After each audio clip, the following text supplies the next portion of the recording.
മന്ത്രിമാർ ഇനി ശ്രദ്ധിക്കേണ്ടത്, ഇനി ഗവർണറുടെ രാജ്ഭവനുമായി ബന്ധപ്പെട്ട പരിപാടികളിലേക്ക് പോകുമ്പോൾ ഇനി എന്താണ് സർക്കാർ തീരുമാനമെടുക്കേണ്ടി വരും? അങ്ങനെ വരുമ്പോൾ ഒരു കടുത്ത നിലപാടിലേക്ക് ഉറപ്പായിട്ടും ഇടതുപക്ഷത്തിന് പോകേണ്ടി വരും.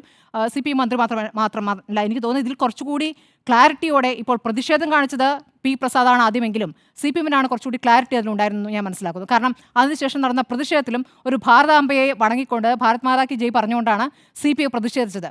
അത് പിന്നീട് അപ്പോൾ എന്ത് ഭാരതാംബ CPI പ്രതിഷേധിച്ചത് എന്ത് ഭാരതാംബ, ഞങ്ങൾക്ക് ഭാരതാംബയൊന്നും ഇല്ല എന്ന് പറഞ്ഞത് എം വി ഗോവിന്ദൻ പറഞ്ഞു ഞങ്ങൾക്ക് അങ്ങനെ ഒരു സങ്കല്പമില്ല, അതല്ലല്ലോ പ്രധാനമെന്ന് പറയുന്നു. അപ്പോൾ അത്രയും ക്ലാരിറ്റി CPM-നുള്ള അത്ര ക്ലാരിറ്റി CPI-ക്ക് ഉണ്ടായത്. CPM ആ ഓളത്തിനങ്ങ് പോയി, പിന്നീട് ഒരു പരിപാടിയിൽ അത് പടം വയ്ക്കാൻ പോയത് പിൻവലിച്ചു എന്നുള്ള വാർത്തയുണ്ടായിരുന്നു. അപ്പോൾ അതാണ് പോര് തുടങ്ങിയിരിക്കുന്ന ഗവർണറാണ്. ഈ പോര് ഗവർണർ ഇങ്ങോട്ട് തുടങ്ങിയാണെങ്കിൽ CPM ഭരിക്കുന്ന അല്ലെങ്കിൽ CPM-ഉം ചേർന്നിട്ടുള്ള ഈ ഇടത് സർക്കാർ അതിനോട് ശക്തമായി പ്രതികരിക്കുക തന്നെ ചെയ്യുമെന്നുള്ളതാണ് എൻ്റെ പ്രതീക്ഷ.